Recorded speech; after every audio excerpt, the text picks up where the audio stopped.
What are you doing right now? Is it something that you really love? Millions of people at this very second are doing exactly what makes them happy.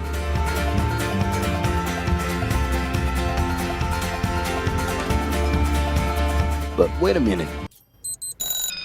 You spend a big part of your life working. And any job has the potential to drive you insane. I think this is a good time for a break. But, of course, there's a bright side.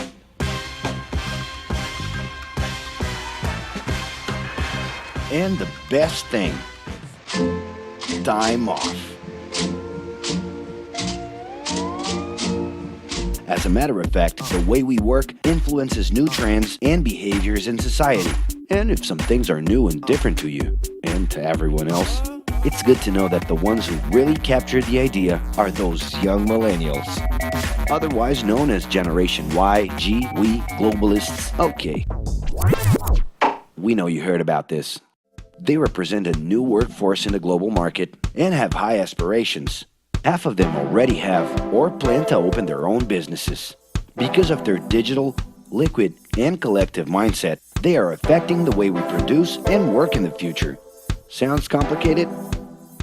Actually, keeping things simple was the motto that baby boomers worked by in the 60s and 70s.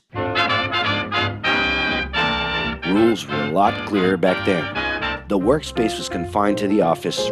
Responsibilities were individual-based and very specific, and you knew exactly the right time to start and finish your day. At that time, after the World Wars, the institution represented the security that everyone was dreaming about. Because of this, it made total sense to be a company man and respond well to linear and hierarchical structures. But be careful. Once you chose a career, it was a decision that would pretty much last for the rest of your life. Older workers would teach young ones because putting in long years of experience was essential if you wanted to grow within the company. Having a job would guarantee social status and was the first step towards marriage and a first kid 9 months later.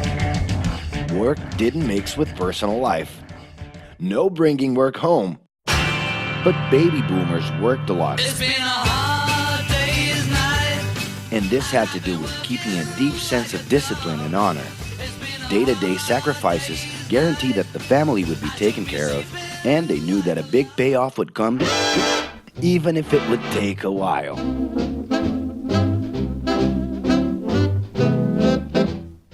However, Generation X redefined the time relationship between work and reward. Super confident, extroverted, very competitive, and doing everything in their power to achieve quick growth, these guys were always on the lookout for better offers. A profitable idea could easily put them into a leadership position based on meritocracy without taking their experience into account.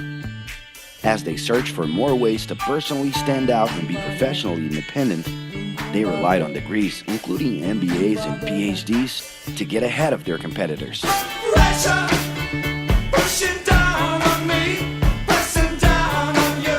No man has spoken. In this more individualistic style of thinking, a nice wardrobe and a business card could help them close better deals and expand their network. Being in the right place at the right time is what would define the work schedule. Business time was extended into the happy hour.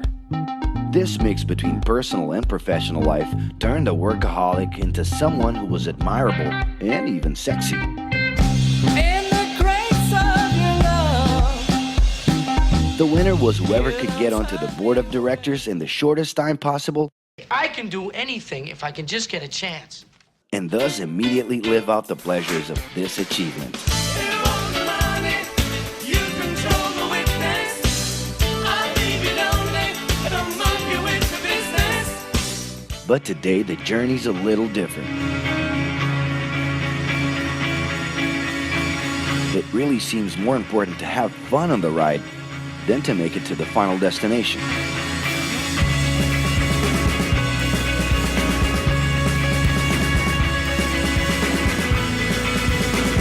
Ironically, millennials, those unpredictable kids, are the ones perfectly translating this new vision.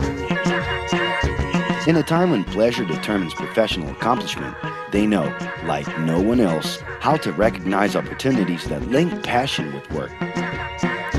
It's not right,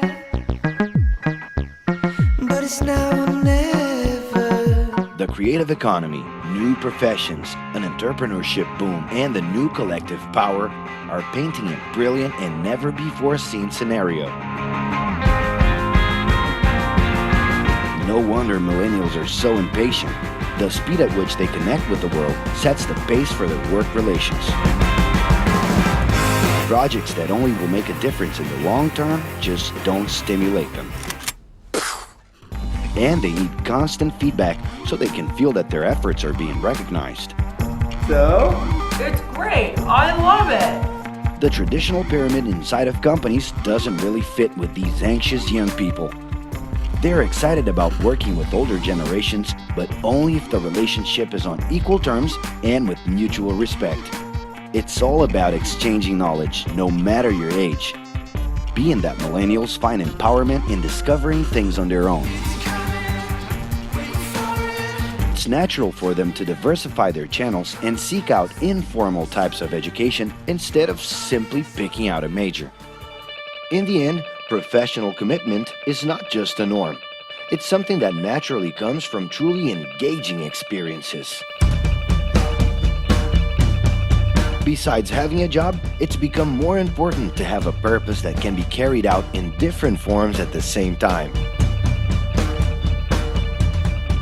Mobility, shared workspaces, home offices, and the possibility to create your own hours make work always present, anytime and everywhere. For that reason, people with different work styles are having more freedom to tap into their talents, and even those with introverted personalities can transform their ideas into million-dollar businesses.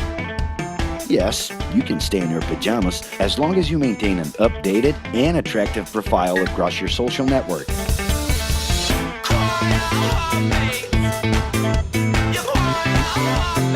As you can see, flexibility is really the way to go. Millennials are fascinated when they get involved in works in progress and feel motivated by learning new skills. They're excited about an open and forever beta world where testing and messing with something unfinished is the only way to create the new. Millennials need more than ever to feel autonomous, and they're exhilarated by the challenge to develop and participate collaboratively.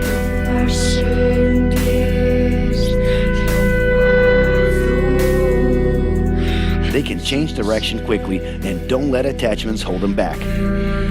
It's about living better in the present with no illusion that the future can be controlled.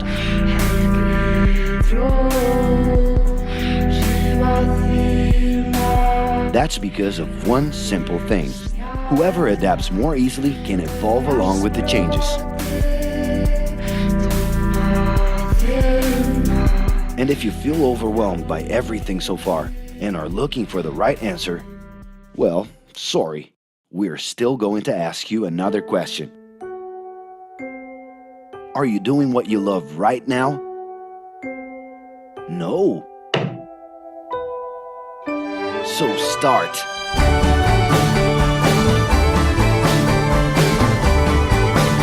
The clock is ticking and your life is in a hurry. Discover your life's purpose and make it happen. Loving your work will put you in motion. It's the only way to lead a fulfilling life every day.